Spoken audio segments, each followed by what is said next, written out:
अस्सलाम वालेकुम। बिहाड़ी goat farm Mohammad Shahid. हाँ जी दोस्तों, की हाल आ?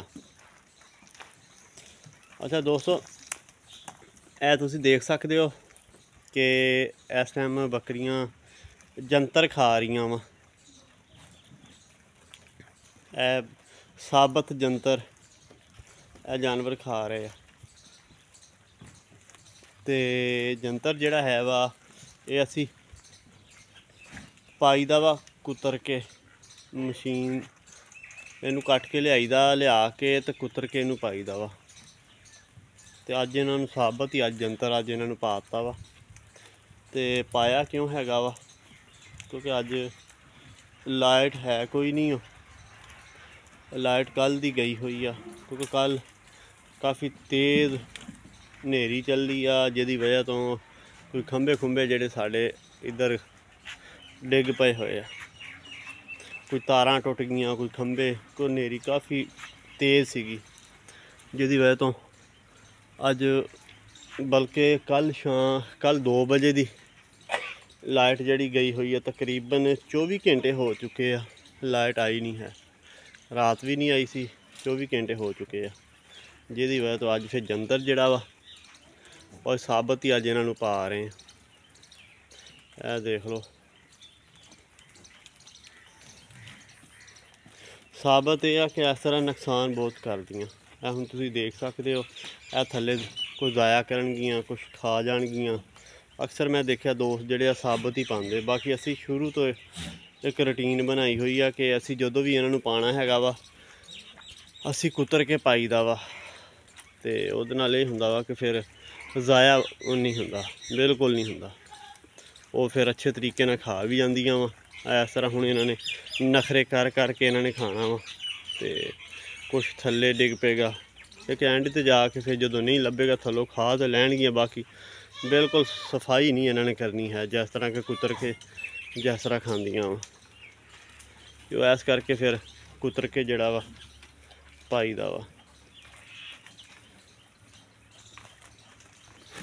ते अगर जंतर जिहड़ा चारा जिहड़ा है इहदे मुतलक अगर गल कीती जाए कि जंतर किस तरह का चारा वा, ये बहुत ज़बरदस्त चारा वा। समझो कि गर्मियां दा बेस्ट चारा जिहड़ा ना, सारे चारियां दा बादशाह जिहड़ा वा तुसीं जंतर नूं कह सकदे हो। तो बहुत ही अच्छा ये चारा हैगा। ज़्यादा फार्मर जिहड़े है वा गोट फार्मर वो जिहड़े प्रॉपर फार्मिंग कर रहे हैगे आ वो फिर गर्मियां नूं जंतर लाजमी काश्त करते हैं बकरियां वास्ते ना। चाहे थोड़ा करन चाहे ज़्यादा करना लाजमी हुंदा वा क्योंकि इहदी अपनी ही इहदी जंतर दी अपनी एक मौज हैगी आ। ते इहदे विच प्रोटीन भी काफ़ी ज़्यादा है वा। लूसन के मुकाबले इहदे विच प्रोटीन भी जिहड़ी है ना वो ज़्यादा वा।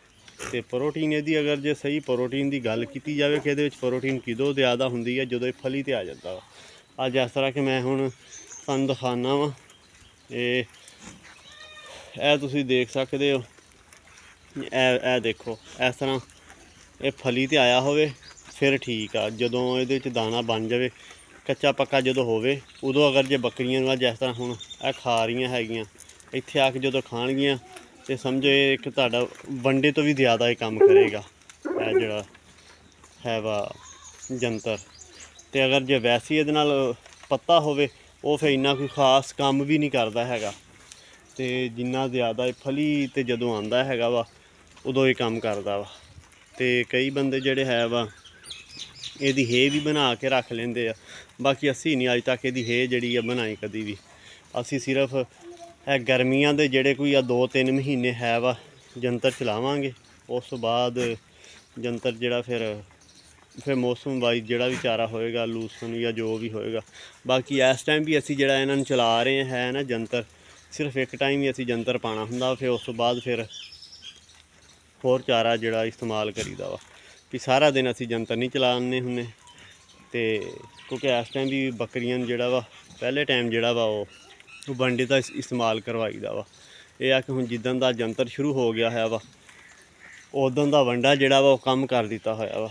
पहले जिस तरह है सी कि पा रहे सी आधा किलो ਤੇ ਹੁਣ ਇਸ ਟਾਈਮ ਇਹਨਾਂ ਨੂੰ ਅੱਧਾ ਕਿਲੋ ਨਹੀਂ ਪਾ ਰਹੇ। ਵੰਡਾ ਇਹਨਾਂ ਦਾ ਕੰਮ ਕਰਕੇ ਤੇ 250 ਗ੍ਰਾਮ ਪਾਈਆ ਇਹਨਾਂ ਨੂੰ ਵੰਡਾ ਹੁਣ ਪਾ ਰਹੇ ਆ। ਅੱਜ ਜਿੱਦਣ ਦਾ ਜੰਤਰ ਹੁਣ ਸ਼ੁਰੂ ਕੀਤਾ ਹੋਇਆ ਵਾ, ਤੇ ਜਦੋਂ ਨਹੀਂ ਹੋਏਗਾ ਜੰਤਰ, ਜਦੋਂ ख़त्म ਹੋ ਜਾਏਗਾ ਫਿਰ ਜਿਹੜਾ ਹੈ ਵਾ ਇਹਨਾਂ ਨੂੰ ਵੰਡਾ ਦੁਬਾਰਾ ਫਿਰ ਉਹੀ ਅੱਧਾ ਕਿਲੋ ਜਿਹੜਾ ਵਾ ਪਾ ਦਾਂਗੇ। ਇਹ ਜਿਹੜਾ ਇਸ ਟਾਈਮ ਖਾ ਰਹੀਆਂ ਵਾ ਬਸ ਇਹੀ ਜੰਤਰ ਪਾਣਾ ਵਾ, ਉਸ ਤੋਂ ਬਾਅਦ ਫਿਰ ਦੂਸਰਾ ਚਾਰਾ ਇਹਨਾਂ ਨੂੰ ਪਾਵਾਂਗੇ।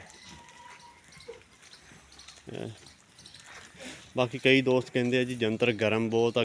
ਜੰਤਰ ਗਰਮ ਗੁਰਮ ਕੋਈ ਨਹੀਂ ਆ, ਇਹ ਕੁਦਰਤ ਦਾ ਨਿਜ਼ਾਮ ਅੱਲਾ ਪਾਕ ਨੇ ਜਿਹੜਾ ਵੀ ਚਾਰਾ ਜਿਸ ਮੌਸਮ ਦੇ ਵਿੱਚ ਰੱਖਿਆ ਹੋਇਆ ਵਾ ਉਸ ਚਾਰੇ ਦੀ ਆਪਣੀ ਹੀ ਅਫਾਦੀਅਤ ਹੈਗੀ ਆ। ਉਹਦੇ ਵਿੱਚ ਐਨਰਜੀ, ਪ੍ਰੋਟੀਨ, ਹਰ ਚੀਜ਼ ਉਸ ਹਿਸਾਬ ਨਾਲ ਅੱਲਾਹ ਤਾਲਾ ਨੇ ਉਹਦੇ ਵਿੱਚ ਰੱਖੀ ਹੋਈ ਆ। ਤੇ ਕਈ ਦੋਸਤ ਕਹਿੰਦੇ ਹੈਗੇ ਆ, ਕਿਉਂਕਿ ਮੈਨੂੰ ਕਈਆਂ ਦੋਸਤਾਂ ਨੇ ਸਵਾਲ ਕੀਤਾ ਵਾ ਕਿ ਜੰਤਰ ਸੁਣਿਆ ਵਾ ਕਿ ਗਰਮ ਆਏ ਦੇ ਨਾਲ ਜਾਨਵਰ ਗਰਮੀ ਬਹੁਤ ਮਹਿਸੂਸ ਕਰਦਾ ਵਾ। ਨਹੀਂ, ਜੰਤਰ ਹਰਗਿਜ਼ ਗਰਮ ਨਹੀਂ ਹੈਗਾ, ਠੀਕ ਆ, ਕਿਉਂਕਿ ਇਹਦੇ 'ਚ ਐਨਰਜੀ, ਪ੍ਰੋਟੀਨ ਬਹੁਤ ਜ਼ਬਰਦਸਤ ਹੈਗੀ ਆ। ਇਹਦੇ ਨਾਲ ਤੁਸੀਂ ਇਹ ਕਹਿ ਸਕਦੇ ਹੋ ਕਿ ਅਗਰ ਤੁਸੀਂ ਜਿਸ ਤਰ੍ਹਾਂ ਕਿ ਮੈਂ ਪਹਿਲੇ ਤੁਹਾਨੂੰ ਦੱਸਿਆ ਵਾ ਕਿ ਫਲੀ ਵਾਲਾ ਜੰਤਰ ਜਿਹੜਾ ਵਾ ਅਗਰ ਜੇ ਤੁਸੀਂ ਪ੍ਰੋਪਰ ਆਪਣੇ ਜਾਨਵਰਾਂ ਨੂੰ ਅਗਰ ਦਵੋ ਨਾ ਤਾਂ ਤੁਹਾਨੂੰ ਇਹਦੇ ਨਾਲ ਵੰਡੇ ਦੀ ਕੋਈ ਜ਼ਰੂਰਤ ਨਹੀਂ ਪੈ ਸਕਦੀ, ਔਰ ਗਰੰਟੀ ਨਾਲ ਕਿ ਵੰਡੇ ਦੀ। ਕਿਉਂਕਿ ਮੈਂ ਅੱਜ ਤੋਂ ਕੋਈ 2 ਸਾਲ ਪਹਿਲੇ ਇਸ ਤਰ੍ਹਾਂ ਮੈਂ ਕਰ ਚੁੱਕਿਆ ਵਾਂ ਕਿ ਜੰਤਰ ਜਦੋਂ ਅਸੀਂ ਜ਼ਿਆਦਾ ਕਾਸ਼ਤ ਕੀਤਾ ਹੋਇਆ ਸੀਗਾ ਤੇ ਉਦੋਂ ਫਲੀ ਤੇ ਜਦੋਂ ਆ ਜਾਂਦਾ ਵਾ ਉਹਦੇ ਵਿੱਚ ਤੁਹਾਨੂੰ ਕਿਸੇ ਕਿਸਮ ਦੀ ਕੋਈ ਨਾ ਆਇਲ ਹੋ ਗਿਆ, ਨਾ ਕੋਈ DCP ਮਿਨਰਲ, ਕਿਸੇ ਕਿਸਮ ਦੀ ਕੋਈ ਚੀਜ਼ ਦੇਣ ਦੀ ਤੁਹਾਨੂੰ ਜ਼ਰੂਰਤ ਨਹੀਂ ਪੈਂਦੀ ਹੈਗੀ ਅਗਰ ਜੇ ਤੁਹਾਡੇ ਕੋਲ ਫਲੀ ਵਾਲਾ ਜੰਤਰ ਹੋਵੇ। ਆ ਹੁਣ ਇਸ ਟਾਈਮ ਖਾ ਰਹੀਆਂ ਵਾ ਬੱਕਰੀਆਂ, ਇਹਦੇ ਵਿੱਚ ਹੀ ਫਲੀ ਘੱਟ ਆ ਜਿਸ ਤਰ੍ਹਾਂ ਹੋਣੀ ਚਾਹੀਦੀ ਆ। ਜਿਸ ਤਰ੍ਹਾਂ ਕਿ ਮੈਂ ਤੁਹਾਨੂੰ ਪਹਿਲੇ ਦਿਖਾਈ, ਹੁਣ ਆਹ ਦੇਖੋ ਇੱਧਰ ਵੀ ਇਹ ਕਈਆਂ ਪੌਦਿਆਂ ਨਾਲ ਫਲੀ ਹੈ ਵਾ, ਕਈਆਂ ਨਾਲ ਵੈਸੇ ਹੀ ਹੈ ਵਾ ਨਹੀਂ। ਤੇ ਪੱਤੇ ਦੀ ਮਕਦਾਰ ਜ਼ਿਆਦੀ ਆ, ਫਲੀ ਦੀ ਮਕਦਾਰ ਜਿਹੜੀ ਉਹ ਕਮ ਆ। ਫਲੀ ਅਸਲ ਵਿੱਚ ਇਹ ਅੱਗੇ ਮੌਸਮ ਆਉਣਾ ਵਾ, ਹੋਰ 15-20 ਦਿਨ ਠਹਿਰ ਕੇ ਇਹਨੇ ਆਟੋਮੈਟਿਕ ਹੀ ਇਸ ਜੰਤਰ ਨੇ ਫਲੀ ਤੇ ਆ ਜਾਣਾ ਵਾ। ਤੇ ਜਦੋਂ ਉੱਥੇ ਜਾ ਕੇ ਜਦੋਂ ਇਹਨੂੰ ਪਾਵਾਂਗੇ ਇਹਦਾ ਹੋਰ ਰਿਜ਼ਲਟ ਜਿਹੜਾ ਇਹਦਾ ਇਨਸ਼ਾਅੱਲਾ ਫਿਰ बढ़ ਜਾਏਗਾ। ਤੇ ਫਲੀ ਵਾਲੇ ਜੰਤਰ ਦੇ ਨਾਲ ਵੰਡੇ ਦੀ ਕੋਈ ਜ਼ਰੂਰਤ ਨਹੀਂ ਹੈਗੀ। ਬਾਕੀ ਬਿਹਤਰ ਇਹੀ ਹੈਗਾ ਵਾ ਕਿ ਮੌਸਮ ਵਾਈਜ਼ ਜਿਹੜਾ ਹੈ ਨਾ, ਬੰਦਾ ਅਗਰ ਜ਼ਿਆਦਾ ਨਹੀਂ ਕਾਸ਼ਤ ਬੰਦਾ ਕਰ ਸਕਦਾ, ਜੰਤਰ ਥੋੜ੍ਹਾ ਬਹੁਤਾ ਹੋਣਾ ਚਾਹੀਦਾ ਵਾ ਕਿ ਚਲੋ ਜਾਨਵਰ ਜਿਹੜਾ ਨਾ ਫਿਰ ਜਦੋਂ ਚਾਰਾ ਚੇਂਜ ਹੁੰਦਾ ਵਾ ਖੁਸ਼ ਹੋ ਕੇ ਖਾਂਦਾ ਰਹਿੰਦਾ ਵਾ। ਜਦੋਂ ਮੁਸਲਸਲ ਤੁਸੀਂ ਇੱਕ ਚਾਰਾ ਪਾਉਂਦੇ ਹੋ ਨਾ, ਤੇ ਜਿਸ ਤਰ੍ਹਾਂ ਇਨਸਾਨ ਵਾਲਾ ਹਿਸਾਬ ਆ ਕਿ ਡੇਲੀ ਬੰਦਾ ਰੋਟੀ ਖਾਂਦਾ ਵਾ, ਖਾ ਕੇ ਇੱਕ ਨਾ ਇੱਕ ਦਿਨ ਉਹਦਾ ਦਿਲ ਕਰਦਾ ਵਾ ਕਿ ਯਾਰ ਮੈਂ ਅੱਜ ਕੋਈ ਨਵੀਂ ਚੀਜ਼, ਚਾਵਲ ਹੋ ਗਏ ਜਾਂ ਹੋਰ ਕੋਈ ਚੀਜ਼ ਵੀ ਬੰਦਾ ਖਾ ਲੈਂਦਾ। ਤੇ ਸੇਮ ਜਾਨਵਰ ਦਾ ਵੀ ਇਹੀ ਹਿਸਾਬ ਆ, ਜਦੋਂ ਤੁਸੀਂ ਇਸ ਤਰ੍ਹਾਂ ਚਲਾਉਂਦੇ ਹੋ ਤੇ ਜਾਨਵਰ ਖੁਦ ਬ ਖੁਦ ਹੀ ਜਿਹੜਾ ਹੈ ਨਾ ਜਾਨਵਰ ਖੁਸ਼ ਹੋ ਕੇ ਫਿਰ ਚਾਰਾ ਫਿਰ ਖਾਂਦਾ ਵਾ। ਤੇ ਉਮੀਦ ਆ ਜਦੋਂ ਆ 2-3 ਮਹੀਨੇ ਇਹਨਾਂ ਨੇ ਜੰਤਰ ਖਾ ਲਿਆ, ਉਸ ਤੋਂ ਬਾਅਦ ਜਦੋਂ ਦੁਬਾਰਾ ਫਿਰ ਲੂਸਣ ਸ਼ੁਰੂ ਹੋਇਆ ਤੇ ਜਾਨਵਰ ਜਿਹੜੇ ਆ ਬਹੁਤ ਜ਼ਬਰਦਸਤ ਰਹਿਣਗੇ। ਤੇ ਜਿੰਨਾ ਕਿਸੇ ਕੋ ਹੋ ਸਕਦਾ ਵਾ ਜੰਤਰ ਜਿਹੜਾ ਨਾ ਕਾਸ਼ਤ ਕਰਨਾ ਚਾਹੀਦਾ ਵਾ ਜਾਨਵਰਾਂ ਦਾ ਹਿਸਾਬ ਦੇ ਨਾਲ ਥੋੜ੍ਹਾ ਬਹੁਤਾ।